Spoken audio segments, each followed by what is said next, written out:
خودی کو کر بلند اتنا, یاد رکھیے گا, ہی سیز خودی کو کر بلند اتنا, ہرن سے کہ خودی جب کا بسیرا تیرے دل میں ہوگا تو پھر یہ معاملات ہوں گے. اسے جب خودی کو تو اتنا بلند کر لے کہ ایک وقت ایسا آئے گا کہ خدا تیرے سے پوچھے گا کہ تو کیا چاہتا ہے. Now, did he come up with this? No, he didn't. He read this. And I know where he read this because we all read this. This thing happened twice. The most famous of it, of those two, is the story of Abdullah bin Haram, where God, without any intervention of any angel, like Musa alayhi salam, اللہ تعالیٰ نے عبداللہ بن حرام سے پوچھا کہ تو کیا چاہتا ہے. Abdullah bin Haram is the father of Jabir bin Abdullah, who drew the lot of who's going to fight in this war, and he went to Uhud because Jabir bin Abdullah had gone to Badr. So when the Prophet ﷺ narrated to Abdullah bin Haram's mother, Jabir's dadi, because she asked کہ میرے بیٹے نے شرمندہ تو نہیں کیا آپ کو, لڑنے کے لیے گیا تھا. So the Prophet ﷺ said کہ میں تمہیں بتاؤں کہ تمہارے بیٹے نے کیا کیا. And she said, please tell me. And the Prophet ﷺ speaks about whatever happened to Abdullah bin Haram. And he narrates, the Prophet ﷺ narrates the story to a mother about her son کہ ان کے بیٹے نے کیا level achieve کر لیا. اور I'm not going to go into detail of Abdullah bin Haram کے ساتھ کیا ہوا, but in one line, جب وہ لڑتے لڑتے اس جگہ پہ پہنچے کہ ان کا وہ جو بازو تھا وہ لٹک رہا تھا, تو he pulled off his arm کہ یہ میرے راستے میں آ رہی. Of course that wound was too fatal when he was about to die all of a sudden. اور یہ عہد کی لڑائی ہے, of course, the toughest of them all. All of a sudden, the Prophet ﷺ says to the mother, Abdullah, he said that Allah subhanahu wa ta'ala in all his glory, without the intervention of Jibreel or any other angel, comes straight to Abdullah bin Haram and says, oh Abdullah, tell me what you want. And Abdullah bin Haram, the Prophet ﷺ says, do you know what your son replied? And she says, what did my son say to Allah when he asked him this question?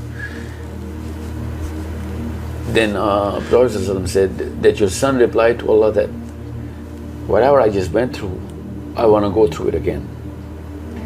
See, this is the epitome of a human being.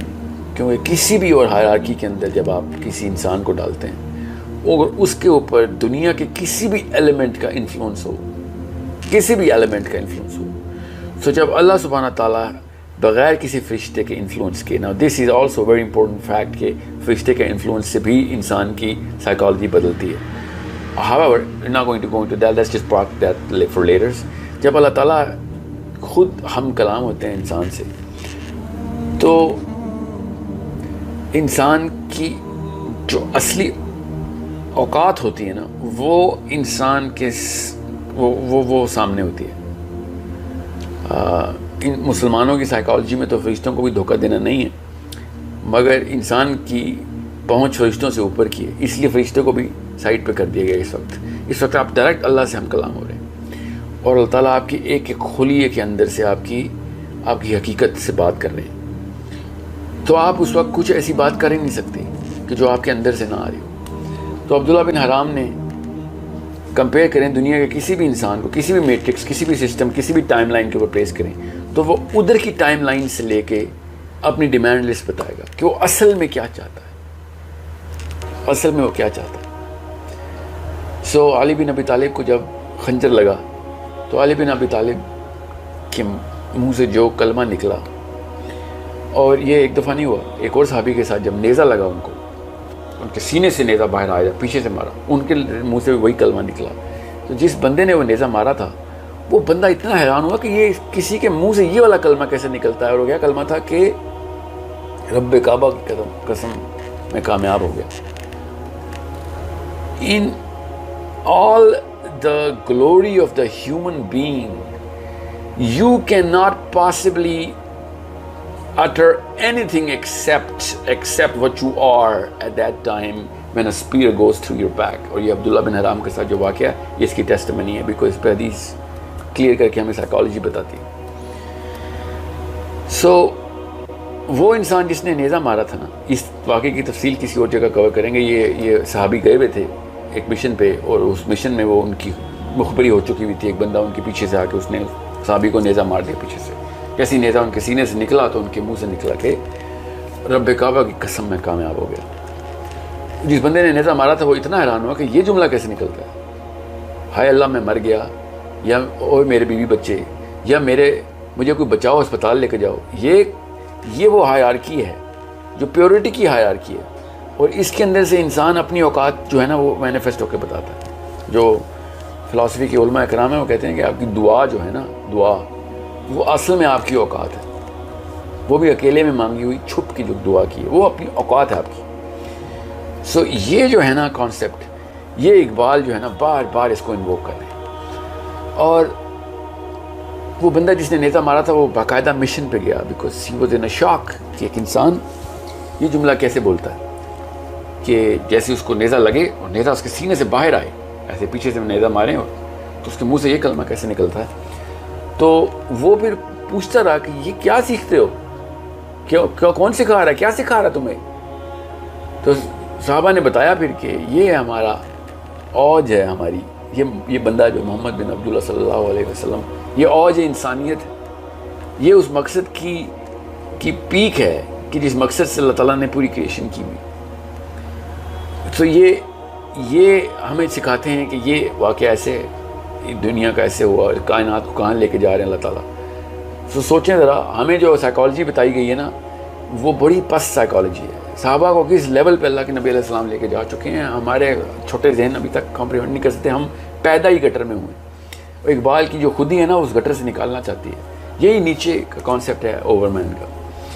So then that guy converted to Islam by the way, جس نے نیزہ مارا تھا, and became one of the biggest fighters because he found کہ یہ اصلیت ہے, یہ انسان اپنی اوج پہ پہنچ سکتا ہے اس دنیا میں. تو عبداللہ بن حرام پہ واپس آتے ہیں. اللہ کے نبی علیہ السلام نے پھر ان کی والدہ سے کہا کہ جب اللہ نے تیرے بیٹے سے پوچھا کہ تو کیا چاہتا ہے, تو تیرے بیٹے نے کہا کہ اللہ میں چاہتا ہوں کہ مجھے تو دوبارہ اسی طریقے سے مارے جس طریقے سے بھی مارا, جو اتنا بڑا واقعہ ہوا میرے ساتھ. سو اٹس میں آپ کو مثال دیتا ہوں. اچانک میں یہ لیکچر ریکارڈ کر رہا ہوں, اچانک گولی لگے ہوئے میرے سر کے اندر سے گزر جائے, اتنی جان بچے کہ میں کچھ بول سکوں. ڈو یو تھنک کہ میں اس اوج کمال پہ ہوں کہ میں بولوں کہ رب کعبہ کی قسم میں کامیاب ہو گیا. We will look for the first help, first hand. We will look for whatever we can. وہ اگر کوئی بندہ آپ کی سوچ بنا گیا ہے تو اس سے بڑا کوئی احسان نہیں. اور وہ بھی تب جب کسی ایسی چیز کی سوچ بنا گیا ہو کہ جس سے واقعی میں اربوں لوگوں کا فائدہ ہو سکتا ہے آپ کے اس ایگزامپل سے. اللہ کے نبی علیہ السلام کے احسانات میں سے کچھ احسانات, کئی احسانات ایسے ہیں جن کے نام ہیں باقاعدہ. ابو بکر اللہ کے نبی علیہ السلام کا احسان ہے, علی بن ابی طالب احسان ہے ان کا اللہ کے نبی علیہ السلام کا. ایسی سوچ بنائی تھی. عبداللہ بن حرام, سعد بن معاذ, جو کہ اللہ کا عرش ہلا بیٹھا. ایک بندہ اپنی اس اوج پہ گیا کہ اللہ کا عرش ہل گیا اس. یہ وہ دوسری ایگزامپل ہے جس کی میں نے اس وقت کوٹ نہیں کیا. سعد بن معاذ اینڈ عبداللہ بن حرام آر دا ٹو ایگزامپلس کہ انسان کی اوج کیا ہوتی ہے. کہ جب وہ شہید ہوئے سعد بن معاذ خندق میں, تو اللہ کے نبی علیہ السلام اچکتے ہوئے ان کے کمرے میں, پہلے تو وہ بھاگے, پیچھے صحابہ بھی بھاگے کہ کدھر چلے, اللہ کے نبی السلام ایسے بھاگے کیوں ہیں. تو سعد بن معاذ, کیونکہ فرشتے نے آ کے بتا دیا اللہ کے نبی السلام کو کہ سعد بن معاذ جو ہے نا وہ شہید ہو گئے. So as he rain and he اچکتے ہوئے بیٹھے, تو ابو بکر صدیق نے پوچھا کہ یا رسول اللہ اس طرح کیوں آپ چاہ رہے ہیں. تو ہی سیڈ میں فرشتوں سے بچ رہا ہوں کہ اتنا فرشتہ آ گیا ہے. یہاں تک کہ اللہ کے نبی علیہ السلام نے کہا کہ کائنات کے سارے فرشتے اس وقت سعد بن معاذ کے انتظار میں کہ پہلے ہاتھ کون ملائے گا اسے. اور اس لیول کی ڈیمانڈ اس وقت کریٹ ہوئی ہے اس وقت کائنات کے فرشتوں کی کہ جیسے ہی سعد بن معاذ کی روح نے آنا ہے تو ہم نے مصافحہ کرنا ہے. اتنے زیادہ ڈیمانڈ ہے کہ جن فرشتوں نے اللہ کا عرش سنبھالا ہوا ہے, ایسے اٹھایا ہوا ہے, وہ بھی عرش چھوڑ کے بھاگے ہیں کہ ہم نے ساتھ سے ملنے پر. یہ ہے وہ اوج جس کی اقبال کی شاعری نے کئی دفعہ مثالیں دینے کی کوشش کی ہے, مگر چونکہ لوگ ہسٹری نہیں پڑھتے تو ان کو نہیں پتہ کہ کانٹیکسٹ بلڈ کیسے کر رہے اقبال. حضرت سعد کے بارے میں تو ایسی حدیث ہے کہ مطلب ان کا لیول دیکھیں, حضرت سعد نے کیا لیول اچیو کیا کہ اللہ کے نبی علیہ السلام کی ایک حدیث ہے کہ قبر جو ہے نا وہ ہر انسان کو ایسے جکڑ لیتی ہے جیسے ہی اس کو ڈالا جاتا ہے. ابھی دیکھیں اللہ کے نبی علیہ السلام کیسے میٹافور استعمال کرتے ہیں. قبر ایسے جکڑتی ہے چاہے سعد کی قبر کیوں نہ ہو. یہ اللہ کے نبی علیہ السلام بتا رہے ہیں کہ ایک انسان اس لیول پہ پہنچ جائے کہ وہ ایک benchmark of the prophet صلی اللہ علیہ وسلم بن جائے کہ اللہ کے نبی علیہ السلام جب بینچ مارک بنائیں تو ایک بندے کا نام لے لیں. So it's such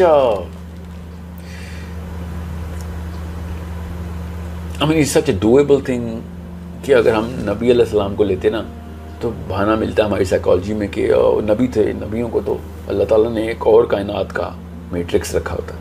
یہ بہانہ ہے ہمارے پاس.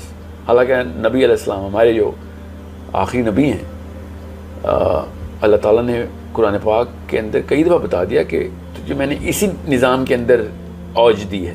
باقیوں کو تو معجزات دیتا رہا ہوں, تجھے کوئی معجزہ نہیں دے رہا, تاکہ کئی لوگ یہ نہ کہیں کہ یہ اوج اچیو نہیں ہو سکتی.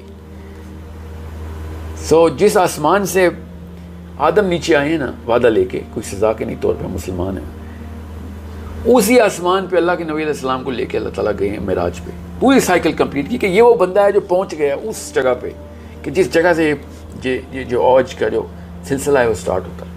بالکل ایک سرکل بنایا, بس آدم کا نیچے آنا اور اللہ کے نبی علیہ السلام کی معراج. So this is how Iqbal looks at it, and I look at it, and this is how we better look at it to understand the value of the Sahaba and the concept of Sahabi. Because کوئی بہانہ نہیں ہے کسی کے پاس کہ صحابی ہے تو وہ تو صحابی تھے, اور صحابی تھے یہی صحابی پہلے مسلمان ہی نہیں تھے. اللہ تعالیٰ نے جان کے وہ انسانوں کو جو پہلے کفر میں تھے مسلمان کیا گیا کہ بعد کی امت کو یہ نہ کہیں تھے کرپشن آ جائے کہ وہ کوئی اور لوگ تھے اور ان کے اوپر کوئی اور معاملات چل رہے تھے. کوئی ایسا میرے اوپر بھی وہی معاملہ چل رہا ہے جو کہ سعد بن معاذ پہ تھا.